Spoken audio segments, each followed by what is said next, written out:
this psychologist say, tell me, what is the framework within which the psychologist will change the perception? It's okay, try to think positive.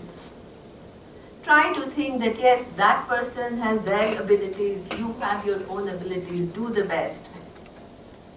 So that is also an appropriate response, right? Relatively, it's a more appropriate response. But have you really, and of course, yeah, everybody is going to go one day anyway. And also think about people, the ways which are smaller than you. So compared to them, you are doing well.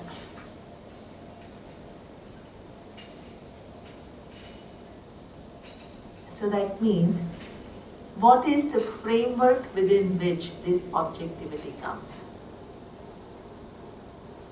Separateness, oneness. It is still separatedness. Separatedness, but little bit that malfunction that happens, they try to reduce it. Still, it is based on what? Separateness.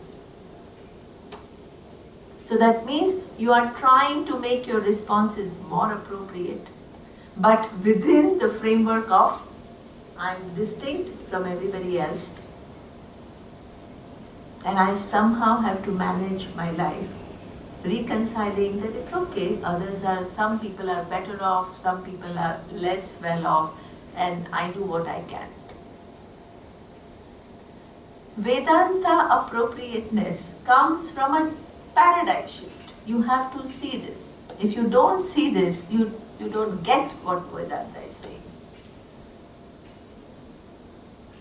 Vedanta's appropriate response to situation comes from the opening, the unveiling the ignorance of a wave by making the wave see that, hey, you as a wave is connected to a huge entity called what? The ocean. And not only you as a wave is connected to a huge entity called ocean, every other wave that you see is equally connected to this ocean. And every wave comes, please understand, comes from the ocean. There is no other existence of wave other than from the ocean. Every wave is sustained by the ocean. And every wave goes back to the ocean. And while the existence is there and the interaction with all other waves is also made possible by what? The ocean. So that means there is this all-pervading presence which is so real. This is not born of positive thinking. It is not born of partial adjustments. It is born of some realities that are veiled for us. And this amazing teaching and this amazing teaching tradition, the only thing that the teacher does is what? Just lifts those veils. The teacher's job is not to give you an advice as to what you should do. The teacher's job is not an advice to say, oh, just think positively. Thinking positively, you have to see, if your mind is a little bit thinking, profound mind, it may seem like, oh, what a great advice. People are suffering and, so at least I have some things, I have some nice home to live and nice cars to, enjoy. So I'm so lucky.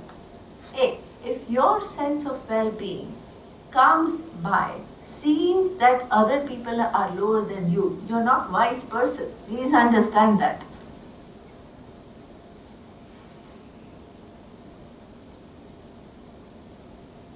If your mind feels happy because somebody else is less than you, that is not a very evolved mind.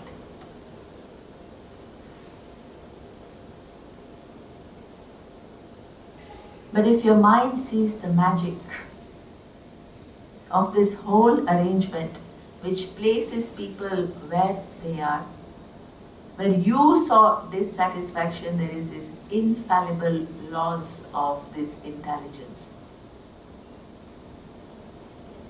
which places everywhere where they are and also not condemns them, but what gives an opportunity to everyone to move forward, provided they choose to move forward. Nobody is condemned.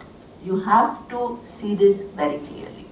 We are so used to dividing the world in what privileged and unprivileged. If you really look into the life of every individual, there is no human being called privileged and no human being called non-privileged. Why?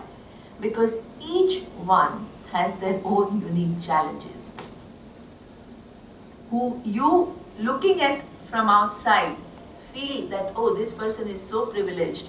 That very person, if the person opens up to you, which we often, that happens to us, and you begin to see what that person is going through.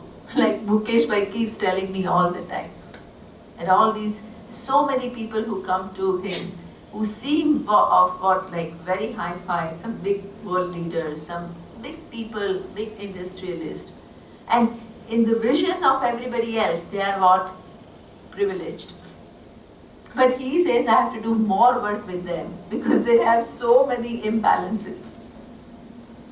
And those imbalances lead to suffering. So don't think just imbalance is chemical and physical.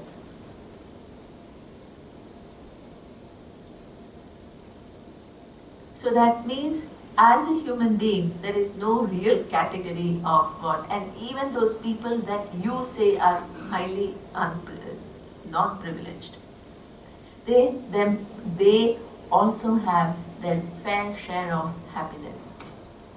I've lived by the beach in Juhu,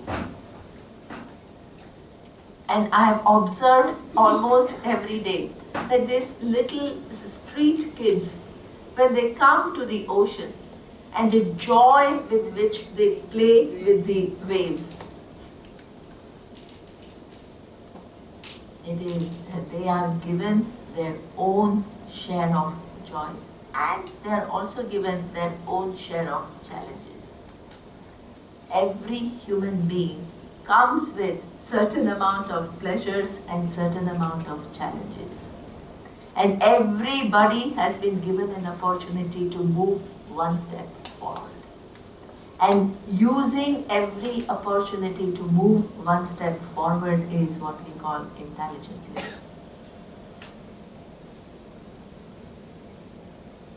Wherever you are, instead of comparing yourself to everyone else, just see what can I do in life to use this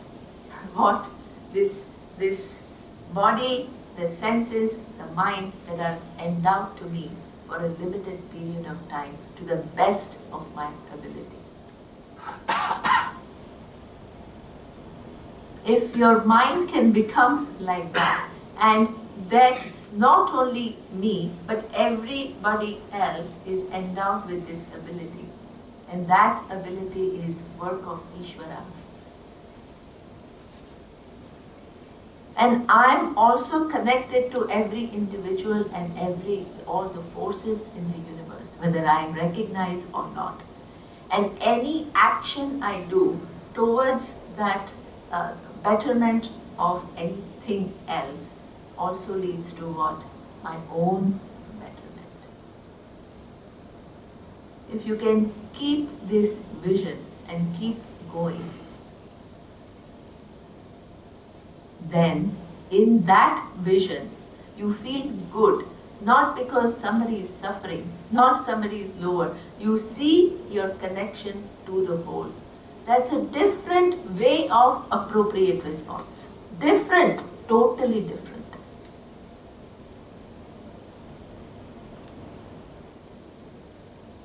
So that means when we say the appropriate response, if you can keep all these things in mind, which this appropriate response, with what understanding that appropriate response is coming.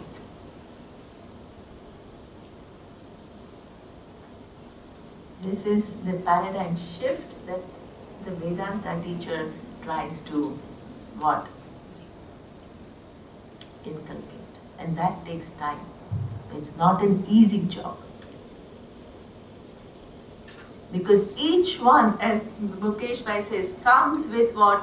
Different mind, different backgrounds, different issues, different thinking of what the world is. And you have to work on everyone simultaneously. This is what he has to do at his level, and I have to do at my level. And Surya has to do at his level in meditations. And Saloni told me the class, it was beautiful.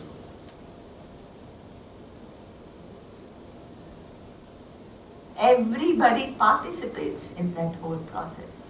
And your interaction with each other also participates in this process. You also help each other. And everybody helps each other to what? Lift everyone up. So that means if you come with a mindset, oh, you know, this one was better or this one is, then what happens is you don't participate in that whole process of your presence here is a very unique, it's meant by Ishvara. Give your life to this Ishvara and live this life. Be ready for what comes and give your best. If you can begin to live your life like that, you will begin to live in grace. In grace. And this is what this Om Upasana is about. The presence of Ishvara with all these technical information that I gave about, you know, how the universe comes, how the 5 elements combine together, how prana is instilled, how you have 3 bodies and the different experiences what give you as a result of what? Coming together of the 3 bodies. How after this life, one body, which is a causal body, remains, which gives you future life. What we are trying to show is the work of this Ishvara. It's not the Sanskrit words which are important. What you need to understand from all this is what? Just the wonder in the design of this intelligence. If you begin to see that, somebody said, I think it was Rajiv who said that this workshop removed randomness from my life. That is a beautiful statement. So many things we don't understand. And when we don't understand, we have this thing, oh, things are just happening and it's not, you know, I want to fix everything. Your mentality of fixing everything because you see things so wrong comes from in that there is a feeling that what, there is some randomness and I'm greater than that and I can fix it. Yeah. So many people have that problem.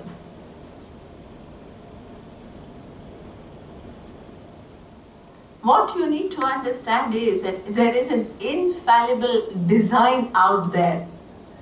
But within that, you're given the capacity to intervene. And if you feel something requires what a little, you know, and you are given the capacity, you do what you have to do. Wonderful. But there is no randomness in life. Only when you understand that there is no randomness in life, then your actions become what? Much more focused.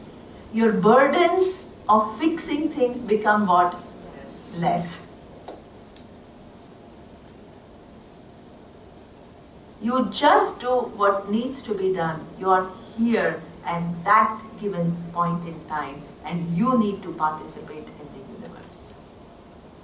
And if you choose a right participation, what happens? The righteous. Not only you benefit, the whole design benefits.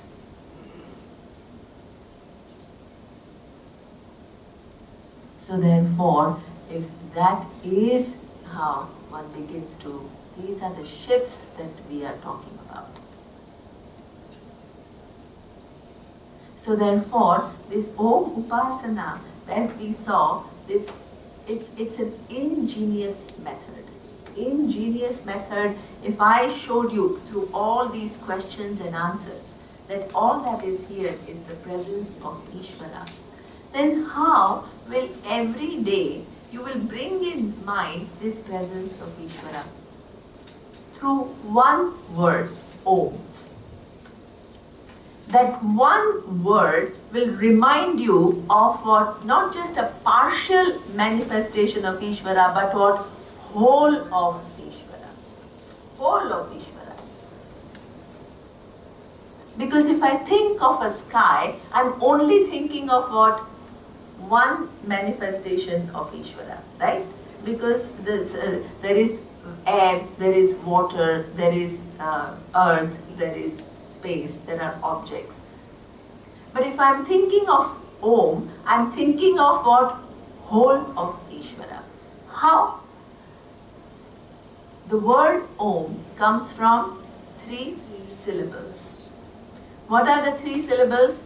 A, U and Ma. Akara stands for, where did I get this from? It comes from Mandukya Upanishad. So you need to know where the source is. I'm not giving my own lecture. It's not a fragment of my imagination as to where this Om comes. We just here and there, we do internet search, we get some hundreds of the versions, and we don't think about anything. Anything seems a little inspiring, we just take it. We don't understand this depth of this whole tradition.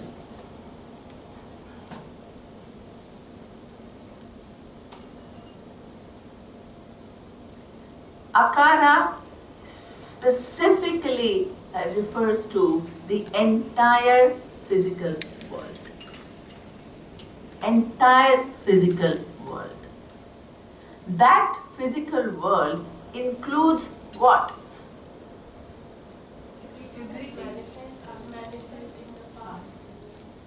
Not unmanifest doesn't include. Things that are known and unknown. Very good. Everything physical, which is known to me and unknown to me. In the past, in the present, and whatever is to come in the future. That is what we call Akara. Akara stands for the entire of the physical world. Ukara stands, and within that physical world, what is included is what? My physical body and everybody else's physical body. Ukara. Ukara stands for what? All the subtle universe. Subtle universe doesn't mean the objects are flying and things like that. Please don't use this imagination. The subtle includes what? Your 5 organs of action, your 5 organs of sense organs, your mind, and what? The pranas. It includes what? Your subtle body, and it includes what? The subtle body of everyone known to you and unknown to you. In the past, in the present, and in the future. This is all included in Ishvara. And Makara stands for what? The causal. Your causal body and the causal of the entire universe of the past, present, future, known and unknown to you. The word Om includes what? This is the name of Ishvara and this is what Ishvara is. It's complete. That one word with 3 syllables actually tell you exactly what Ishvara is. One syllable, 3 letters. Yeah. One word. One syllable. Monosyllable. Yeah. Yes. So that means this is how this powerful thing is. So that means every time you want to think of Ishvara and you want to think of not just one manifestation of Ishvara but whole of Ishvara, you use the word what? Om.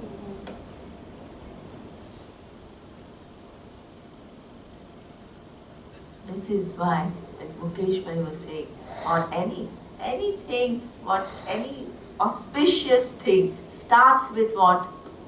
Om. Even if you pray, Sahana Vavatu, it is reminding you to whom are you praying? To Ishvara. Om Sahana Vavatu. To whom are you saying, let our study be brilliant? To whom? To Ishvara. It's not just some sound which has some great vibrations. I mean, that is all just imagination. You are praying to Ishvara because if the prayer is to that all intelligence, because you are part of that, in this you are going to start the whole big thing of studies. And that study, let it be brilliant. Let it be nurtured. Let there not be any obstacles. Let all this is prayed to this Ishvara. Now, as a result of bringing in Ishvara in our life, what are the changes? Yesterday we saw.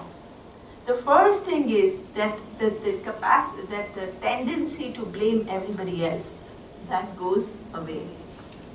Dissatisfied, getting pleasure in seeing people suffering, or having jealousies when what others are doing well, all these will be taken care of.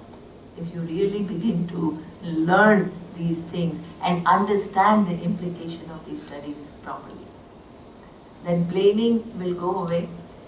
For many of the things that you feel that the world is responsible, you will begin to see you have your own share of responsibilities.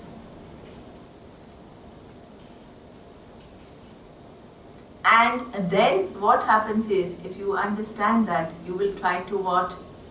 You will try to correct those distortions that you have within you, which doesn't enable you to respond properly.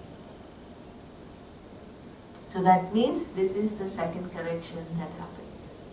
Then after that correction, something else happens. There is a thing of interconnectedness.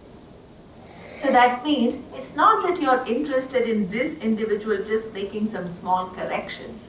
You begin to see your connection with everybody else and everything else in this world, whether you know it or you don't know it. I gave the example of this pianist, and how your vision is not just to be nice to this little group of people, even people who are unknown to you, you can be kind to them. There is a word in Bhagavad Gita, which is a beautiful word. The word is Suhrit. Who is a Suhrit? Generally, when you love somebody or when you like somebody, you can be nice to them, you can be kind to them. Suhrit. Suhrit. Just right. Anyway, it's... I'm sorry I use Sanskrit words because I want you to see the beauty of the language, but people tend to get stuck with Sanskrit words. Exactly.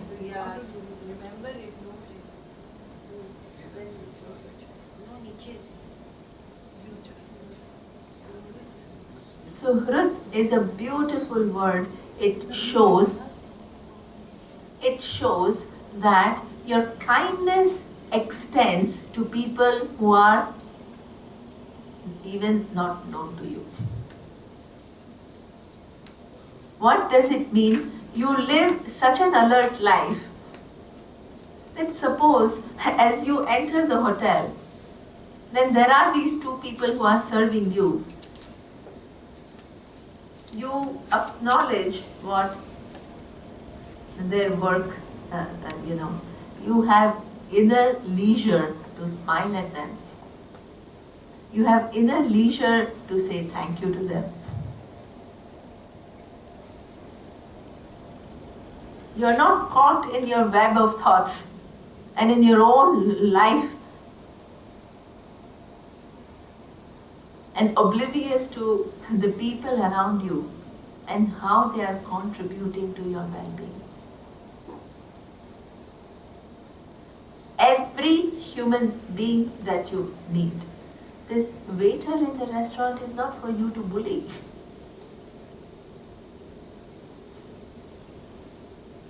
And show your power.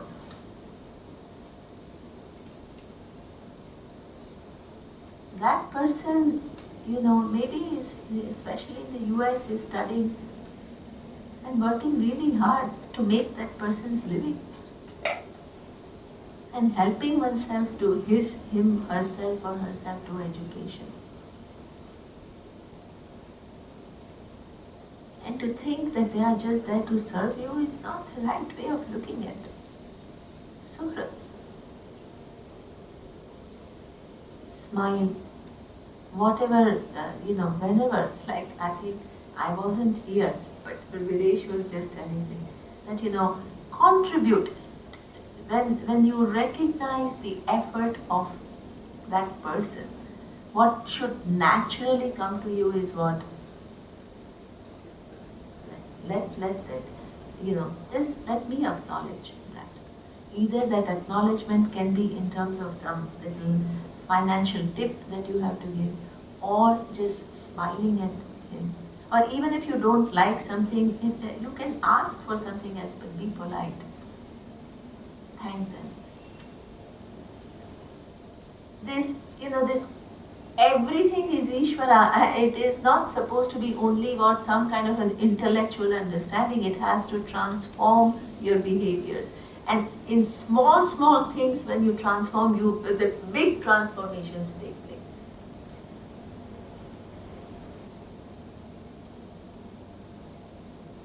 I was given this. This is something that I will not forget. That and how far your kindness can go. Totally unknown people. The number of people that our Swamiji has helped. A number of people. Every day there were lines of people. Swamiji, I have heart problem, and Swamiji, I have to send my daughter to school. Swamiji, my son has to get married. Like series of people lining up. And he couldn't be just like, I have my class and I have to do things and I don't have time. And anybody who came to him, he would look into their eyes. Listen to them. And do what he can. Of course, every problem he cannot solve. And at least listen and find out whatever he can do. And even if he's not in a position to do anything very concrete, he says, at least I can pray for his well-being. I can certainly do that. And being connected to this all-pervading presence of Ishvara, his prayer is not an ordinary prayer. It has weight.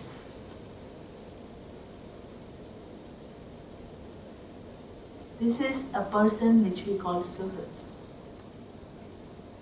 Known to you, unknown to you, your whole attitude is that, not always looking for, is he fooling me, is he doing this? See, her mind always, there is a empathy and there is this mind which always obstructs, or maybe he's lying. We are so crass in the way we think. Oh, people are here just, they're telling me story. Hey, without even asking. We have so many preconceived notions based on which we work.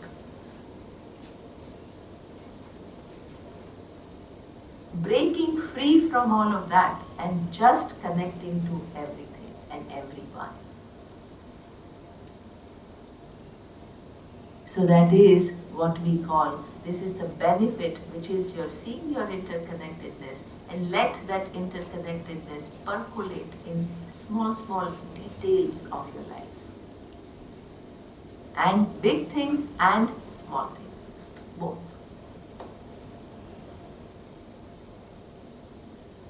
Then, what is the benefit? That whenever you, suppose, you were very kind to somebody and the other person, you in your vision, is not acknowledging it, suppose. Then instead of cribbing, what do you understand? Tell me.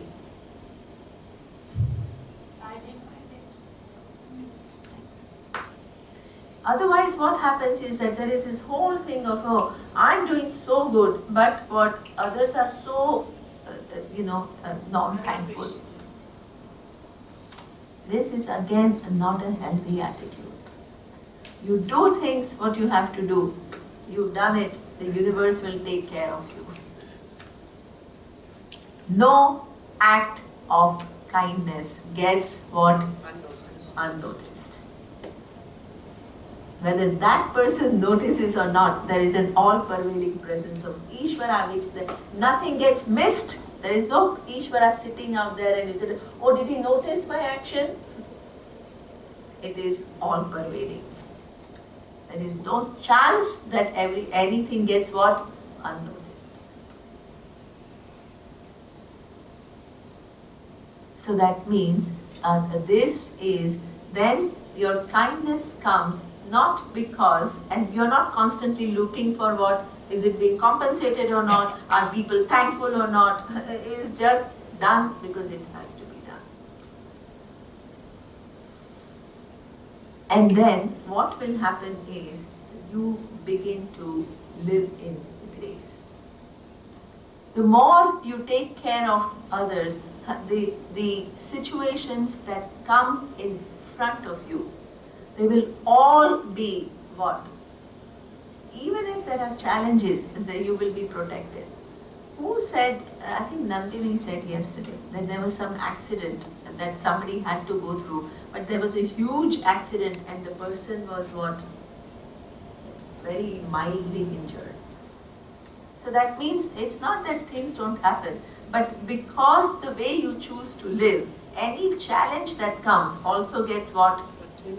Mitigated. And your ability to deal with that challenge, what? Increases. So the impact of that challenge on you becomes less and less. Life becomes easy. Then the next level is that, as we saw in Prarabdha Karma, what happens is we all have come with a certain what? Flow of life. You have your Prarabdha Karma to exhaust. I have my Prarabdha Karma to exhaust. And what happens is, there are some clues that are given to us with reference to where is our next step. But what happens is, if you're not open to the presence of Ishvara, you only operate from what? Your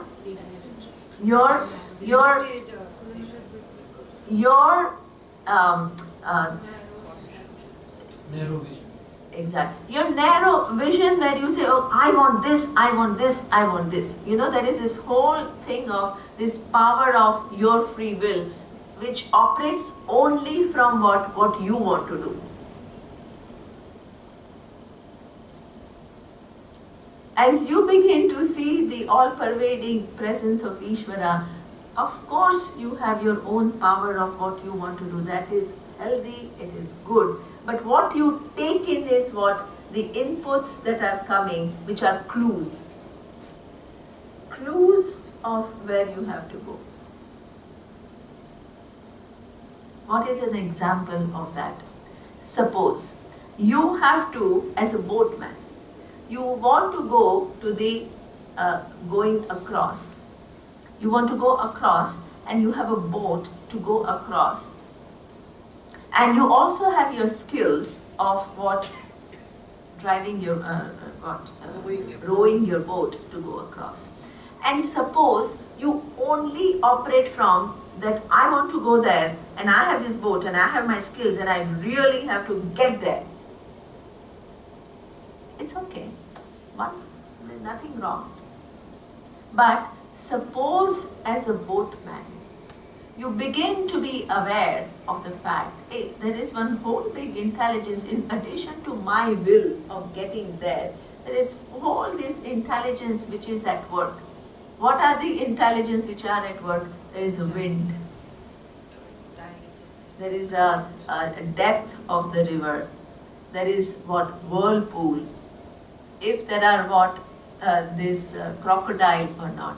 So there are various factors at play which are going to which contribute or not contribute to what? Your journey. And if you can be aware of them and if you can learn to navigate your boat in what? In addition to your skills, being totally aware of what? Everything external, which is all intelligently arranged. And incorporate all of that in your journey. If you begin to be aware of all the clues that come to you,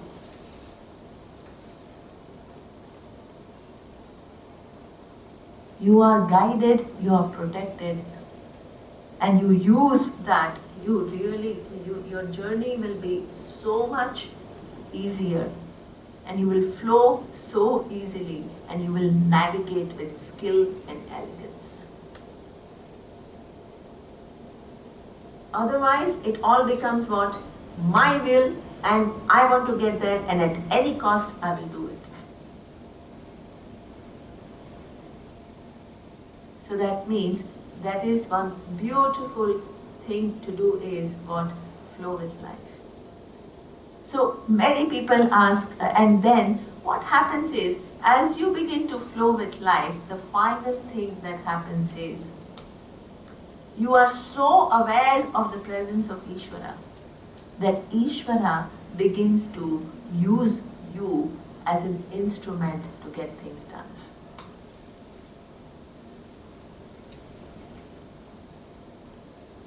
You just, people ask me, what do you want? In fact, to tell you the truth, I have no agenda. The only agenda I have is that whoever is interested in learning, I will make myself available. But I'm not looking either for numbers, neither I'm looking for being anything. Whoever, even Lord Krishna, he didn't want a crowd in front of him. It's not like, oh, like Arjuna, you want to learn, gather 100 people, then I'm successful. If you're only the one, then I'm not successful. He didn't have these kind of problems.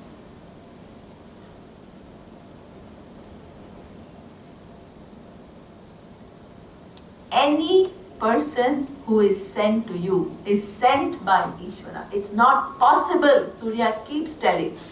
It's not possible for you to be here unless you have some grace. It's not possible.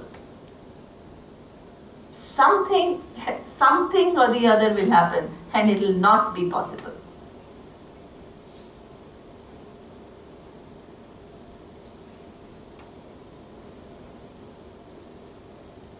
So that means, and even your ability to finish the thing, some grace is required. In any endeavor that you start. So that means, that is what we say, the grace. You become an instrument. Really, you don't have any agenda left in life. You're so blessed. You feel so blessed. And the person who blessed you was what? Ishvara through your teacher. Through your teacher. Without teaching, you try to read Prashnopanishad. Translation. See what you get. Saloni said, I tried to read it. Somebody else said, Anjali said, I tried to read it. The whole teaching has to be made alive.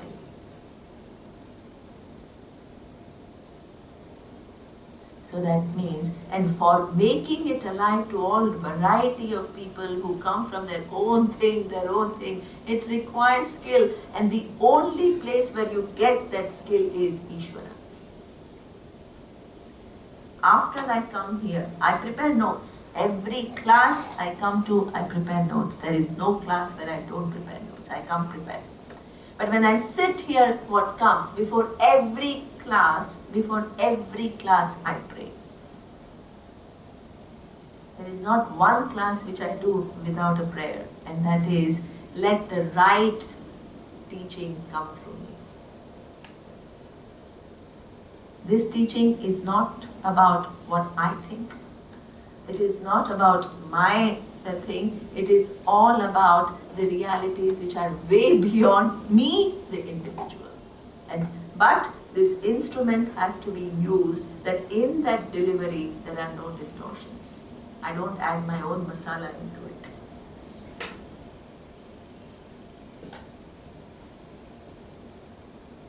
Every time there is a prayer. Just what? Instrument of Ishvara. We also pray, receive, pray. Yeah, that's why one needs to pray. Really one needs to pray. Because we don't understand the veils within veils we have. Where we delude ourselves, oh I know this, oh I've heard this is all repetition. We tell ourselves and we deny ourselves this blessing through your own thinking. Repetition also is necessary. It is so critical for you to assimilate this whole thing.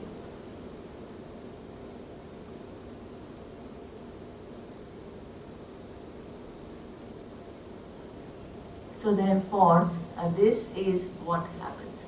And when you begin to live like that, so after you go from here, there are what also results. What are the results if you do Om Upasana? What was the question? That what happens? So what happens in this life is all this, right? What happens is you move from what blaming the world to what becoming instrument of Ishvara. Levels. So many different levels. And after that, there is also levels. To what extent you have brought in Ishvara in your life and realigned your life will have also repercussions on where you go after this. Did Faye ask me what is this Chandra Marga and Surya Marga? Did you ask me? Okay. So this is, the answer is coming now. What is this Chandra Marga and what is this Surya Marga? This Chandra Marga, so what we say is, beyond this earth, what we say there are lokas. Lokas means some other places in the universe where you go to what with different kind of body, different kind of mind, to what experience also what the result of your actions. So, and suppose two individuals in your understanding of Ishvara, suppose you are at the level that instead of blaming somebody else, you are now what? Taking responsibility. Suppose you are at that level. But somebody else is seeing the interconnection and becoming a contributor. Somebody else is what? Really seeing that intelligent design and taking clues and doing what needs to be done and flowing. Somebody else is reached a point where what? You see yourself as an instrument. So that means even within this Ishvara, how much of Ishvara's presence you have taken in and how you have transformed your life is what? Degrees. Do you see that? Where you are at this given point in time, either you can just be, oh, let me fix my relationship with my husband. That can be your level. Or your level can be what? This is how most of us come. We come with our little problems. Oh, this is problem with my this and my this relationship and my boss, and this is where our mind operates. And when we fix it slightly, we think, oh yeah, we get it. Hey, you don't get it. There's a long way to go. And these are just very simple initial fixing of things.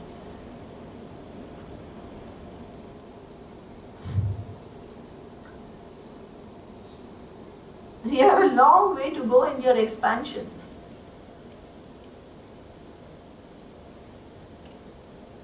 So therefore, suppose you are at the first level of fixing, you go to what we call Chandra Marga, and then there are lokas. We name those lokas. So that means that if according to how far you have gone, you get what? Different lokas. Like even on this earth, according to your causes that you have created, you get different types of birth. So after leaving from earth, you get different types of lokas depending upon how much you have paid attention to, as Hanish was saying, your health. Not just your physical health, but what? Your mental health. That was a nice example. I liked it because it used a certain thing of health to show something very big. That was nice.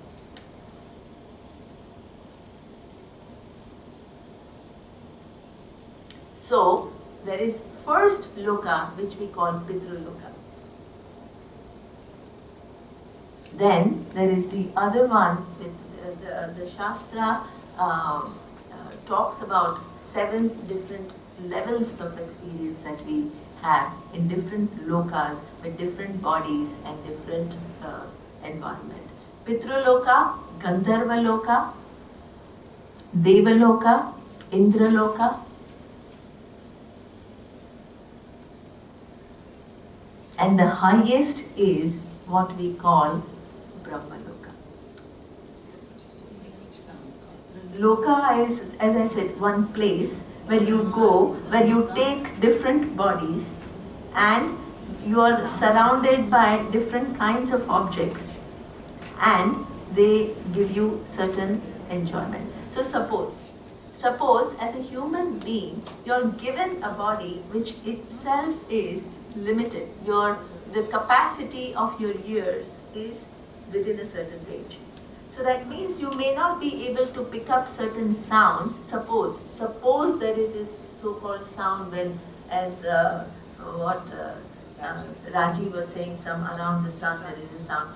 Are your ears able to hear it? No.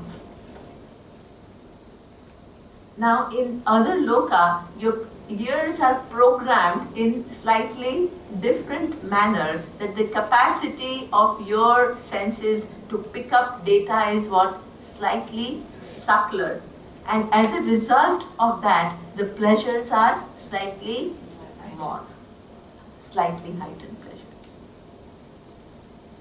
So that means the pleasurable experiences are what? More. So you have degrees of pleasure, and that is what Pitru Loka is, one above the earth, then above that is Gandharva, then above that is Deva Gandharva, then you have Deva Loka, then what? Indra Loka, and that is what we call Chandramarga. Suppose in your understanding you have reached a level that you really understand the all-pervasive nature of Ishvara and your actions have been highly noble. Beyond just fixing those little things. Just one sec, I will 1 minute. And you have really become big. Then there is what we call Surya Loka, and that leads you to what we say Brahma Loka. That is the highest possibility within this travel. You go there for with certain amount of karma. And again, just as you come on this earth and you are given a number of breath, And once those number of breaths which allow you to live out your prarabdha are over, your time is over. Same, the loka that you go to, they are not permanent. They are just vacation homes.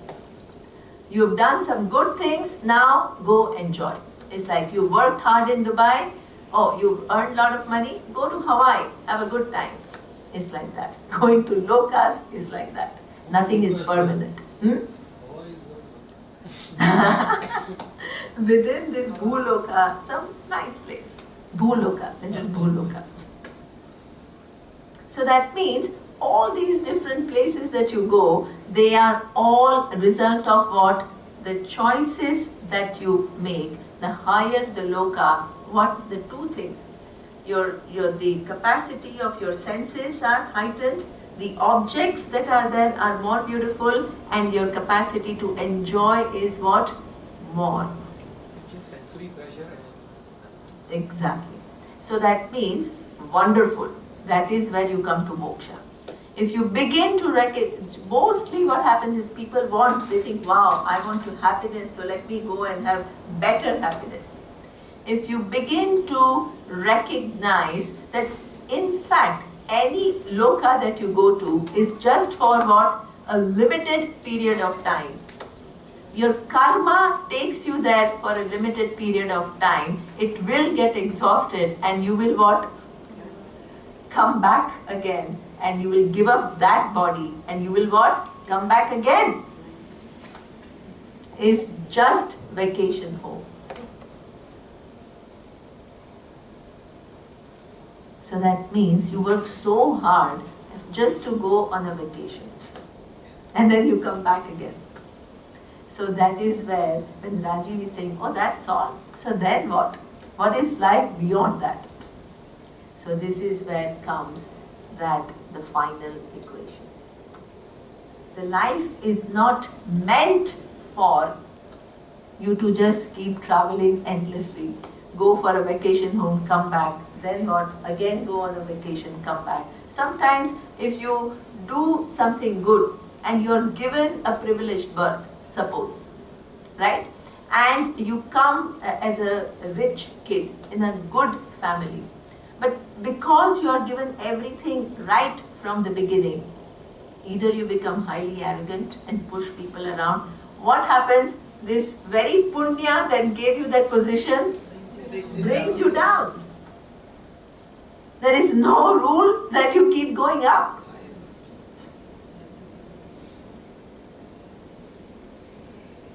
So that means you've totally wasted it. You become a spoiled brat, arrogant, and you've wasted the whole life. So now, for what this all punya is now what? How is this life used? Waste. So that means it's not just going up and up and up and up. We keep going up and down and up and down and up and down.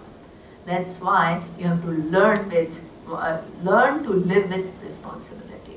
Anything that is given to you may not be there tomorrow. And we see it in this life. You see so many kids brought up in very, very elite families. Nothing much. But you see simple middle class people who are now ruling Silicon Valley.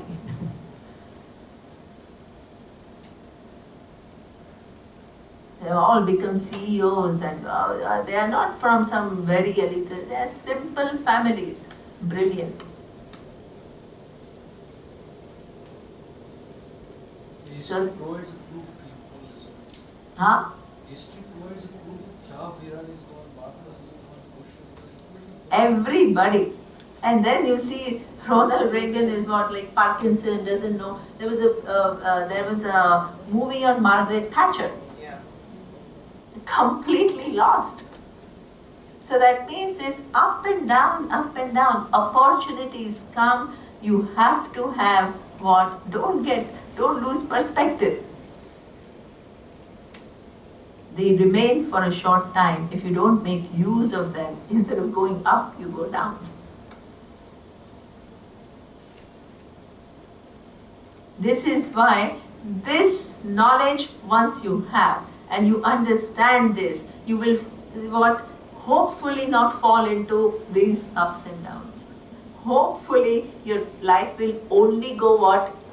Up and up and up. This is the only insurance. This is the only insurance in life. There is no other thing what will stay with you. This knowledge and the implication of this knowledge will take you forward and only forward. Even if you don't go up with things sustainable. If we sustain exactly, otherwise you'll fall. Absolutely. So that means, but if the minute you recognize, as Rajiv said, so then what? Just little holiday and then what? Coming back and a little better holiday and a better birth here and then go there. So that's all? No. In addition to this, getting better births and better abilities, there is a final blessing that Ishvara gives you. And that is the end, and that is called moksha. What is that moksha? We will see in the next class. We are not going to get moksha. No, you will, why not? You will. Neema, sorry, could you just repeat the local before you start to pray? Oh, okay. Just the lokas. Saloni, why don't you write? Otherwise, it's all people. Oh, yeah, which one? What? Okay, I will just close with a prayer. Om Purnamadah Purnamidam Purnat Purnamudachyate Purnasya Purnamadaya Purnamevavashishyate. Om Shanti Shanti Shanti. Om Shri Gurubhyo Namaha. Harihi Om.